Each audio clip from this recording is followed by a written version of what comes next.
CBS 두실 라이브 문제는 경제야 바보야 전문가 3명의 고수열전 잘 보셨나요? 김광석 교수, 이광수 광순회 복덕방 대표, 김인만 부동산 경제연구소장 3명의 고수가 4월 위기설에 대해서 깊이 있는 대담을 나눴습니다. 이어서 고수열전을 정리하고요. 관련한 최신 뉴스 큐레이션 해드리는 시간 고수열전 픽입니다. 함께 할 우리 서정 아나운서 안녕하세요. 네, 안녕하세요. 김나영 기자 안녕하세요. 네, 안녕하세요. 네, 저는 CBS 윤진아 기자입니다. 먼저 고수열전 내용 문장 3개로 정리해 보겠습니다. 위기가 온다. 큰 소리 나면은 위기가 아니다. 이게 4월의 위기설 부정하는 입장이었고요. 먼저 두 번째로 회색 코뿔소가 오고 있다. 위기 맞다. 이게 4월 위기설 인정하는 입장이었습니다. 마지막으로 나쁘긴 나쁘다. 나쁜 거 사실이다. 정부 대책 나올 것이다. 라는 것까지 정부가 4월 총선 이후에 대책을 내놓을 텐데 무슨 대책을 내놓을 것인가 이런 내용까지 이렇게 세 부분으로 정리를 하려고 합니다. 먼저 김나영 기자 4월 위기설은 도시 전설에 불과하다. 이런 입장을 정리해 오셨죠. 맞습니다. 어떤 부분을 픽하셨나요? 네, 제가 픽한 부분은요. 위기가 온다 큰 소리 나면 위기가 아니다입니다. 약간 경제 용어부터 잠깐 설명을 드릴게요. 블랙스완이란 말 다들 한 번쯤은 들어보셨을 것 같아요. 우리가 서브프라임 사태 때 이 말이 좀 많이 나왔었는데요. 일어날 확률이 매우 낮은 상황. 그래서 예상치 못한 일이 일어났을 때 그런 상황을 블랙스완이라고 합니다. 아무래도 예상하지가 못했기 때문에 일어나면 엄청나게 큰 충격을 동반하죠. 예를 들어서 IMF 때 네, 우리 엄청난 충격이 있었는데 그걸 보통 블랙스완 상황이다라고 얘기를 합니다. 그런데 반대로 위험의 가능성을 어느 정도 예상은 했는데 이게 그렇게까지 위험하겠어? 아니면 이게 진짜 일어나겠어? 하다가 준비 못했다가 큰 코 다치는 상황. 이런 상황을 회색 코뿔소.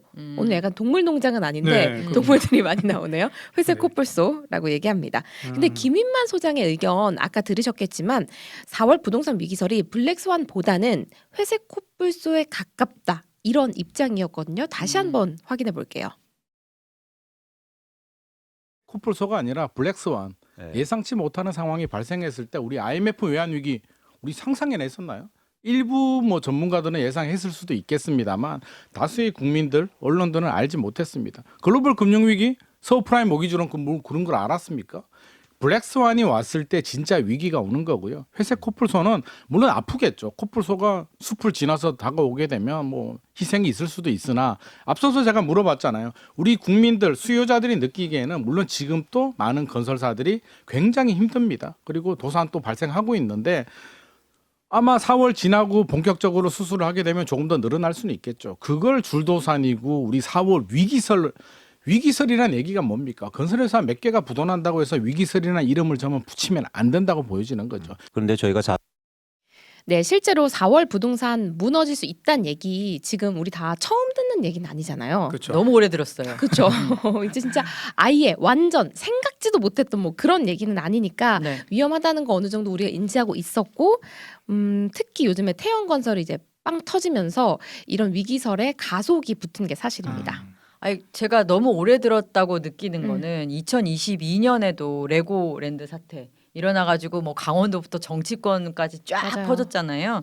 그래서 PF 시장은 이거 레고랜드 사태 때 한번 겪어봤으니까 대략 지금 상황이 어떤지 약간 피부로 느끼고 있고 준비도 하고 있고 예상도 하고 있는 상태일 것 같거든요. 맞습니다. 오래 들었다고 이제 웃으면서 말씀하셨지만 진짜 오래 들은 게 맞고요. 네. 제가 증권사에서 이제 PF를 담당하는 사람들을 취재해 보니까 PF 시장에서는 이 레고랜드 사태를 기점으로 전후의 분위기가 완전히 바뀌었다고 하더라고요. 뜨거한 이유니까. 맞습니다. 그래서 강원도가 지급 보증을 했음에도 불구하고 레고랜드가 부도 처리 나는 걸 보면서 PF에 대한 투자 심리 자체가 그냥 확 고꾸라졌다. 이렇게들 느끼고 있었습니다. 근데 사실 이 정도면 금융당국도 분위기를 감지하고 뭔가 조치를 취했을 것 같은데요. 맞습니다. 금융당국의 수장 두 사람의 멘트를 확인해 볼게요. 이복현 금감원장 같은 경우에는 레고랜드 사태 이후 2022년 말부터 위험을 분산하는 노력을 해왔다라고 설명했습니다. 이런 걸 보면 4월 부동산 위기를 알고 있었다. 어느 정도 인지했다. 라는 뜻이고요. 실제로 금감원에서 나온 보도 자료를 제가 막 옛날 자료를 찾아보니까 2022년 10월에 부동산 피부 관련 업건별 간담회도 실시를 했더라고요. 그렇군요. 네. 물밑에서 계속적으로 뭔가 하고 있었군요. 그렇습니다. 음. 그리고 한국은행 이창용 총재도 4월 위기설에 선을 긋는 모습을 보였습니다. 뭐라고 말했냐면 오히려 이 부실의 근거가 뭔지 반문하고 싶다라고 얘기를 하면서 PF가 모두 살아날 수는 없지만 그래도 관리할 수 있는 수준이라고 생각한다라고 말을 했습니다. 그러니까 부실 PF는 정리가 될 건데 이게 시스템 전체 리스크로 전이될 정도로 그 정도로 위험하진 않습니다라고 이제 선을 긋는 모습을 보여주는 겁니다. 그렇군요. 그 우리나라 금융 경제 수장 모임을 F4라고 네, 하잖아요. 근데 네. 거기서 가장 뭔가 정부와 독립성도 있고 그런 하는 총재가 그거 없다라고 얘기하는 게 굉장히 인상적인 뉴스였어요. 그리고 그럼에도 불구하고 계속 우리가 위기다라는 얘기가 계속적인 거는 현장에서 실제로 사람들이 픽픽 쓰러져 나가고 있기 때문일 것 같거든요. 그렇죠. 4월 위기설을 뒷받침하는 내용을 또 서장훈 아나운서는 픽했죠. 네, 뭐 이광수 대표도 말을 했고, 뭐 아까 뭐 김나연 기자도 지금 뭐 아까 회색 코뿔소다 뭐 이렇게 얘기를 했는데, 네. 제가 조금 더 그 회색 코뿔소 이론을 조금 더 실감나게 제가 좀 설명을 드리면, 네. 자, 눈 감고 한번 생각을 해보세요. 자, 회색 코뿔소가 다가옵니다. 그러면 네. 벌써 막 몇 미터 밖에서 막 땅이 울리고 막 먼지 구름이 막 이렇게 날 거 아니겠습니까?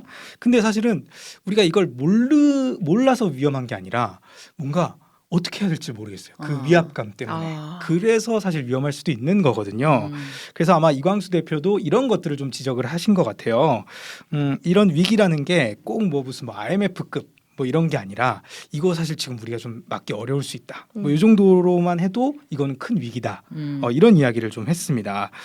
그리고 한번 그 영상을 한번 보면서 그 이야기를 한번 다시 한번 들어보도록 하겠습니다. 분석하고 부동산 시장을 예상하는 입장에서는 이 정도의 충격은 위기라고 보는 거예요. 예를 들어서 부동산 PF가 뭐 통계 지표로는 134조 원, 그리고 일반 뭐 신용평가 회사들은 200조 원에 넘는다고 일단 파악되고 있는데요. 네. 여기에서 한 30% 정도가 지금 부실 위험이 있다고 보고 있거든요. 근데 60조 원이에요. 그러면 예를 들면 이 정도 규모가 터지는 건 역사상 없었어요. 그런데 이건 하나 제가 말씀드릴 필요는 있어 보여요. 저는 그런 문제가 좀 더 심각해지면 한국의 신용등급에 영향을 미칠 수도 있다. 그러면 좀 더 구조적인 시스템 리스크로 약간 전이될 가능성은 있는 거죠. 몇 개.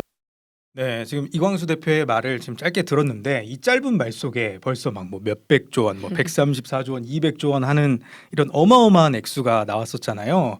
약간 벌써 이 금액만 들어도 좀 위험하다는 생각이 들지 않나요? 근데 제가 아까 들어보니까 134조, 200조 이렇게 되게 와닿지 않는 금액이 나오긴 금액이죠. 하는데 네. 그 금액이 위험의 정확한 어떤 부분을 가리키는 음. 건지 설명이 좀 필요할 것 같아요. 네, 이 부분에 대해서는 이 부동산 PF를 좀 이해하시는 게 중요할 것 같은데요.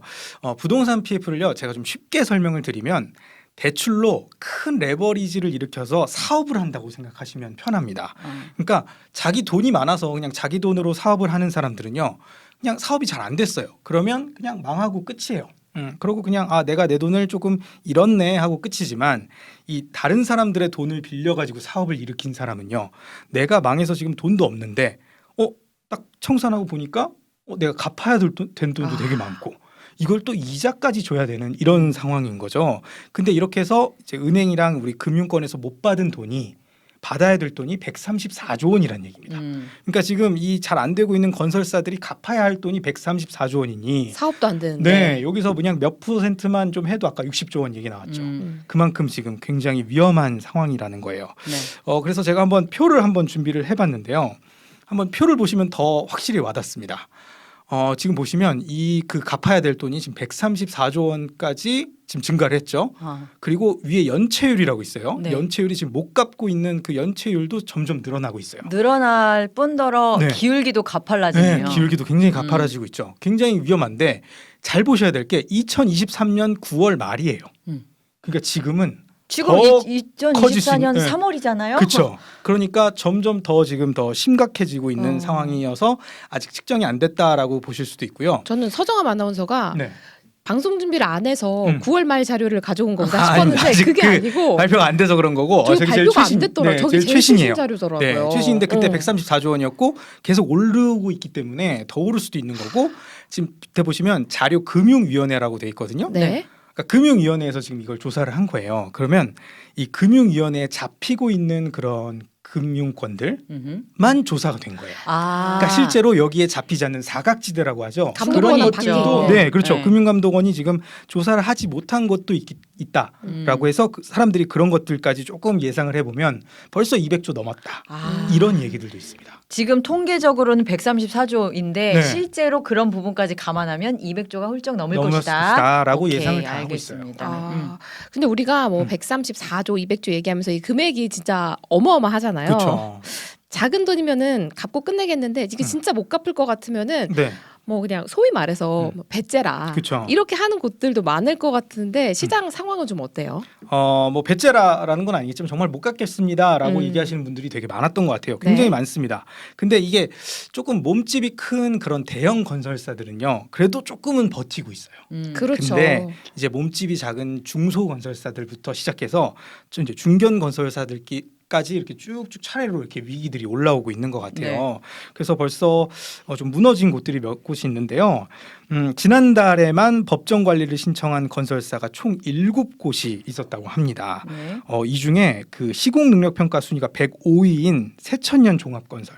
105위면 되게 순위가 낮네라고 생각할 수 있지만 굉장히 많습니다, 건설사들이. 그래서 105위면 꽤나 큰 업체들이고요. 중견 건설사라고 볼 수 있는 볼 거죠. 수 있는 거죠. 네. 그렇죠. 122위 업체인 선원건설이라는 것도 포함이 돼 있습니다. 그리고 5개 업체는 이미 부도 처리가 난 상황이고요.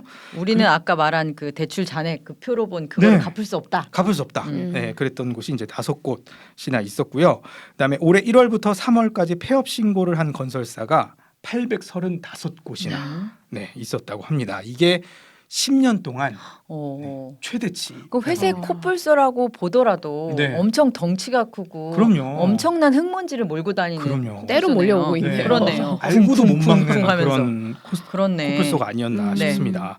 그래서 이게 지금 참 건설 경기가 안 좋으니까 앞으로 좀 열심히 하면 좋아지지 않을까라는 생각을 하시는 분들도 있을 수 있어요. 그래서 제가 이 표를 하나 더 가져왔는데 전망은 어떤가? 네, 전망을 한번 볼 수 있는 좀 전망이 좋지 않을까 했는데 건설 수주액 증감률이라고 이렇게 돼 있는데 네. 지금 수주를 받는 것도 지금 급격하게 떨어졌죠. 너무 곤두박질 네, 치는데요. 2000 거의 마이너스 18.5. 네. 훅 그렇네요. 떨어졌어요. 네.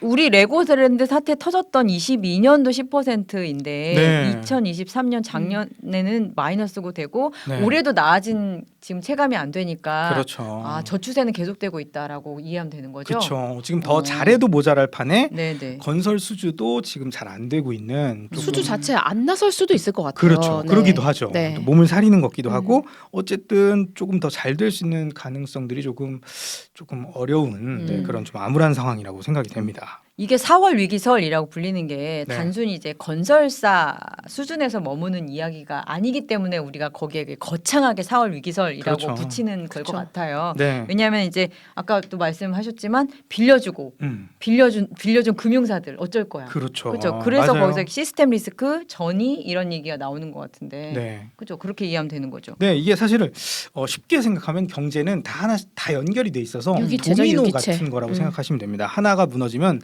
그 다음 것도 무너지고 이렇게 도미노처럼 퍼져가는데요. 네.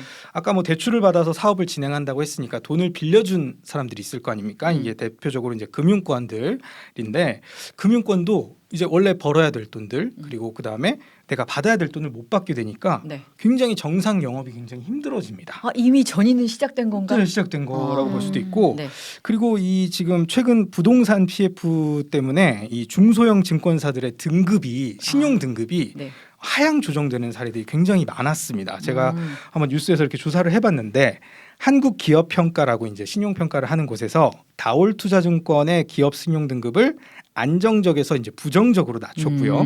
또 하이투자증권의 무보증사채 등급 전망도 긍정적에서 안정적으로 지금 하향 조정을 한 겁니다. 네. 근데 이게 참 안정적이면 굉장히 안정적인 거 아니야라고 생각할 수 있는데 전보다 어쨌든 하향 떨어진 조정을 거죠. 했다는 건 앞으로 분위기가 안 좋을 수 있다라고 얘기를 하는 거고 이것도 추세로 봐야 네, 되는군요. 하고 다올투자증권, 하이투자증권 뭔가 좀 잘 못 들어본 작은 곳인데라고 생각할 수도 있어요. 좀 작은데 아니야라고 생각할 수 있는데 정말 우리나라의 대표적인 증권사인 그 1, 2위인 미래에셋증권과 한국투자증권도 S&P라고 스탠다드앤푸어스라는 네. 글로벌 신용평가 등급을 매기는 곳에서 이제 신용등급 전망을 또 안정적에서 부정적으로 또 하향 조정했습니다. 그러니까 지금 증권사에도 이게 이미 퍼져버린 거죠. 그렇군요. 그래서 굉장히 위험할 수 있고 음. 이게 사실 증권사가 신용도 낮아지면 뭐 괜찮은 거 아니야, 뭐 별 상관없는 거 아니야 할 수 있지만 이게 굉장히 영업에도 힘들고요. 앞으로 자금 조달을 하는데도 굉장히 어려울 수 있습니다. 그래서 금융권도 굉장히 위험에 처해 있다. 그리고 또 금융권이 위험해지면 우리나라 경제도 위험할 수 있다. 그러니까 그게 라고 볼수 있는 거죠. 금융권이 위험하면 우리도 다 지금 금융에 물려 있는 거 많잖아요. 그렇죠. 뭐 그럼요. 대출부터 네. 시작해서 투자부터 시작해서 자산 시장까지 영향을 받을 수 있고, 그다음에 건설업 자체도 거기에 딸린 워낙에 이제 큰 규모, 예를 들어서 이게 중후장대 산업이라고 불리잖아요. 네. 그러다 보니까 거기에 딸린 산업들이 워낙 많아서 건설업이 흔들리면 거기에 딸린 다른 협력업체들. 협력업체들, 그렇죠. 뭐 벤더들이라고 불리는 뭐 짜자자자작 도미노처럼 표현대로 그런 영향이 있기 때문에 4월 위기설이라는 것까지 이게 크게 분류가 되는 것 같아요. 김인만 소장은 엄청난 고통 자체는 있을 거다. 그러면서도 시스템 리스크까지는 전혀 안 될 거다라고 거기까지 손을 봤는데 그었어요. 이광수 대표는 아니다. 시스템 리스크도 충분히 가능성이 있다. 이렇게 경고를 했다고 보면 될 것 같고요. 네. 그래도 이 두 전문가가 이렇게 동의한 부분을 저는 픽해 왔거든요. 네. 그 부분이 뭐냐면 현재가 평시 상황은 분명히 아니다. 네. 평시 상황이라고 얘기하면 그건 좀 이상하긴 하죠. 평시 상황은 분명히 아니고 그래서 이 문제를 해결하기 위해서 정부가 나설 수밖에 없는 어떤 시점이 온다라는 거였습니다. 이 부분은 제가 픽했는데요. 나쁘긴 나쁘다. 정부 대책은 무엇일까? 이 부분 한번 이제 일단 앞선 내용 좀 보시죠. 몇 개 업체들은 부도도 나고 수술 과정에서 피도 난다면 결국 지방 미분양을 소진하기 위해서 세금 혜택, 금융사들 뭐 금융 지원, 분양가 할인 패키지가 나오면서 우리 과거에도 그랬잖아요. 미분양 주택을 사면 5년간 양도세 면제도 나오고 그런 카드들이 저는 골든 타임이 있을 때 미리 나와야 된다고 생각을 하고요. 지금 부동산 PF가 문제가 되면 땅이 있잖아요. 전 그 땅을 정부가 매수했으면 좋겠다. 일종의 쌀을 수매하는 것처럼. 그래서 거기다가 공공주택이라든지 질 좋은 공공주택과 그리고 임대주택을 지으면 되거든요. 정부가 3도시 개발을 하고 이렇게 무리한 사업을 하는 것보다. 근데 대신 이제 모랄 해저드가 있잖아요. 그러면 싸게 매입하면 됩니다. 그죠? 건설사나 시행사가 갖고 있는 땅을 싸게 매입하면 돼요. 그래서 어떻게 해서 그럼 싸게 매입하느냐? 선착순 매입하면 됩니다. 더 싸게 해주는 사람을 먼저 매입해줘요. 그럼 알아서 싸게 가져오겠죠. 그러니까 그 시스템 리스크가 오기 전에 정부가 나설 거다라는 얘기고 그 정부가 나서는 시점은 4월 10일 총선 이후가 이후. 될 것이다라고 한 거예요. 실제로 PF 문제 얘기 나온 게 굉장히 오래됐잖아요. 우리가 그쵸. 예전에 얘기했지만 그렇죠. 그래서 정부가 이미 1월 10일에 대책을 내놨었습니다. 건설업계 자금 조달 여건을 개선하겠다. PF 대환 보증을 신설하겠다. 그리고 지방 악성 미분양 해소를 위해서 세제 감면하고 주택 수를 뭐 제외시키겠다. 뭐 이런 지원책들이 골자였거든요. 네. 음. 근데 이게 1월에 이제 나온 거잖아요. 네. 근데 지금 이제 3월인데 4월 위기설이 계속 돈다는 건 1월에 했던 그 대책이 별로 좀 체감하기 어려운 그런 정책이 아니었나. 약발이 없다. 네, 약발이 맞아요. 없다. 그래서 이제 또 4월 위기설, 그다음에 4월 이후에 총선 이후에 또 대책 얘기가 나오는 건데 네. 지난 8일이에요. 얼마 안 됐죠? 네. 박상우 국토부 장관이 건설업계 관계자들이랑 간담회를 가졌더라고요. 그 한번 사진을 보면 다들 표정들이 좋을 수가 없는 심각하죠. 우울한 그죠? 저 사진. 네. 하소연 위주로 쏟아져 아. 나왔습니다. 그 태영건설 지금 기업 구조 개선 작업 진행 중이거든요. 근데 아직도 일부 부동산 PF 사업장은 이거 어떻게 처리해야 돼? 계획이 안 나왔대요. 그리고 오늘 뭐 따끈한 뉴스를 소개해드리자면 태영건설은 지금 이미 완전 자본 잠식 상태인 겁니다. 그러니까 이제 태영건설이 그 큰 회사 막 우리 회사 옆에 있는 SBS도 갖고 있는 저 회사 그렇죠. 저런 회사가 이 정도인데 다른 중소건설사들 뭐 중소건설사에 않다. 미치지 못하는 소형건설사들 음. 상태가 어떤지는 짐작이 가시지 않습니까? 간담회 참석자들은 하소연 내용을 좀 소개해드리자면 고물가로 적정 공사비를 확보하기가 어렵다. 그리고 고금리 기조가 장기화되면서 금융권에서 물리는 각종 수수료 부담 때문에 너무 힘들다. 그리고 얼어붙은 수요를 되살려달라. 이러기 위해선 세제 완화가 필요하다. 이런 내용들을 하소연을 했다고 하고요.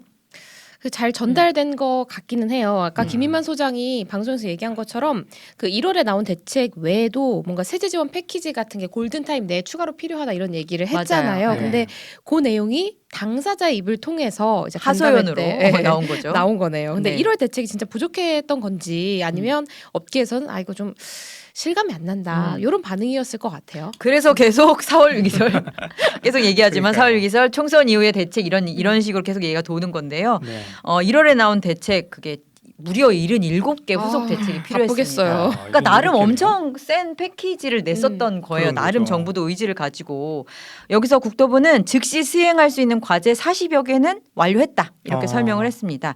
다만 그 외에 나머지 지원 방안들은 국회 논의가 필요한 것들이다. 그래서 업계도 아까 우리 전문가들의 그 토론에서도 알 수 있었듯이 총선 이후에나 체감할 수 있는 게 나올 것이다. 왜냐하면 지금 신나게 총선 준비 중이잖아요. 네. 총선에서 의원들이 뽑히고 그다음에 6월에 국회가 제대로 열려요. 그렇죠. 22대 국회가 열리면서 그러면 이와 관련해서 발의된 법안들이 그 시점이 되어서야 본격적으로 논의가 될 것이다라고 보는 거예요. 그리고 이광수 대표가 말한 것 저는 여러분들한테 뭐 아이디어 차원에서 알아두면 좋을 것 같은 게 왜냐하면 저희 방송에서나 볼 수 있는 내용인 것 같고 네. 그래서요. 저는 원래 있는 말인 줄 알았어요. 이광수 대표가 이 말을 만들었다고 하더라고요. 그러니까요. 저는- 토지 수매제. 그러니까요. 토지수매제 제가 그거 말하려고 하는 건데 네. 그 정부의 역할을 굉장히 강화시킨 거예요. 그쵸. 그러니까 지금 빚에 허덕이고 있고 그러니까 땅 싸게 팔 사람 한번 내놔볼래? 내가 사줄게. 정부가 사줄게. 정부가 사줄게. 근데 정부 입장에서는 필요하잖아요. 땅이 여러 그쵸. 면에서 그러니까 사주겠다고 하는 거예요. 그래서 토지수매제도 한번 해보는 거 어때라고 해서 기존의 뭐 세금이라든지 이런 정책 패키지에서 정부 역할을 조금 더 강화한 어떤 안을 내놔서 저는 좀 눈길이 갔어요. 그렇죠. 이게 저는 이제 제가 봤을 때는 그렇죠. 이게 사실은 4월 위기설 있잖아요. 네, 이게 뭐 사실 도시 전설에 뭐 머물 수도 있고 뭐 네. 실제 파국일 수도 있는데 음. 이제 건설 경기의 어려움은 사실은 이제 뭐 단기적으로 좀 해결이 되지 않을 것 같다. 뭐 저는 맞습니다. 약간 그런 생각이 들고 좀 정부가 좀 개입을 하는 것도 아. 참 좋을 것 같다는 생각이 드네요. 저는 정부가 개입하는 거에 약간 이렇게 물음표가 들었던 게 뭐냐면 네. 저는 지방에 땅이 없지만 네. 제가 만약에 지방을 땅을 가지고 있는 사람이에요. 근데 이게 정말 안 팔려. 그러면 정부가 사준다고 하면 이때다. 내 거 사주세요. 그쵸. 손들 것 같아요. 이광수 대표가 말한 토지 수매제가 악용될 가능성이 있다. 그렇죠. 만약에 내가 진짜 이거 안 팔려서 죽겠는데 이참에 정부가 사준다라고 하면은 옳다쿠나 하고 제 거 먼저 사주세요 할 것 같거든요. 그런 그러면 지적을 하는 음. 전문가들도 있더라고요. 아. 토지 수매제 얘기를 하니까 그랬더니 또 다른 또 반론이 어떻게 제기가 되냐면은 네. 아니 정부가 바보냐? 그거 뭐 맹지 사주세요 이때입니다. 그리고 막 내놓는다고 정부가 사지 않을 것이다. 그렇죠. 지금 이 취지가 기본적으로 이런 어떤 일종의 위기 때 정부가 필요한 공공재를 확보하는 거기 때문에 공공재로서 가치를 가지는 땅을 정하는 기준은 어떻게 보면 명확하다. 그 명확한 기준은 뭐가 될 수 있냐? 예를 들면 공공 임대주택을 지으려면 어떻게 해야 돼요? 되게 접근성도 좋아야 되고 그렇죠. 역세권이어야 되고. 그렇죠. 기반 시설이 갖춰져야 되는데 그렇다면 기반 시설이 갖춰준 땅 팔 거야? 그래 그럼 네 거 싸게 내놓으면 내가 살게. 이런 식으로 갈 거기 때문에 그런 부분은 크게 걱정하지 않아도 될 거지만 하지만 김나연 기자가 말한 그런 부분도 있을 수 있는. 충분히 유념을 해서 네. 정부가 만약에 정책을 편다면 그런 것들도 생각을 해봐야 될 것 같습니다. 자, CBS 문제는 경제야 바보야 고수열전에 이어서 고수열전 픽까지 들으니까 4월 위기설을 어떻게 바라봐야 할지 감이 좀 오십니까? 다음 시간 그 목요일 2시에도 그 김광석 교수, 이광수 대표, 김인만 수장이 다시 모여서 우리의 영원한 과제입니다. 도대체 집은 언제 사야 되는 것인가? 언제 사야 내가 말이 다 손해가 달라요. 네. 말이 다 달라요. 네, 맞아요. 언제 사야 난 호구가 되지 않는 것인가? 그렇죠. 이 부분에 대해서 부동산 시장 전망을 두고 고수 열전을 벌일 테니까요. 세 명이 한꺼번에 네. 자기 얘기를 하는 어떤 흔치 좋은 않은 기회예요. 그럼요. 진짜. 그럼요. 세 분을 모으기가 참 어려워요. 잡아보시기 바랍니다. 이어서 고수열전 픽으로 저희가 그거 관련된 최신 뉴스까지 큐레이션 해드리니까요. 목요일 2시에 꼭 다시 와주시기 바랍니다. 서정암 아나운서, 김나연 기자 수고했습니다. 네, 네, 고맙습니다. 고맙습니다. 저는 CBS 윤진아 기자였습니다. 다음에 만나요. 목요일 2시. 2시. 네, 2시 오세요.